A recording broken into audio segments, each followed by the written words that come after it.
नुआ संसार तोते अभिनंदन तो चल बाटरे झर फूल चंदन तो चल बाटरे झर फूल चंदन समयर चक्का भौरी घुरे घुरे फूले कांदनालो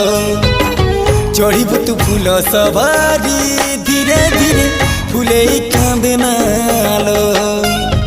बाहादर सुख परा विधाता देइछि तोते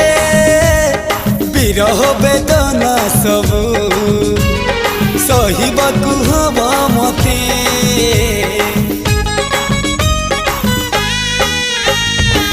सिंथी तो रहेला सिंदूरी धारे धारे फूले कांदनालो चढ़ीबु तू फूल सवारी धीरे धीरे फूले कांदनालो।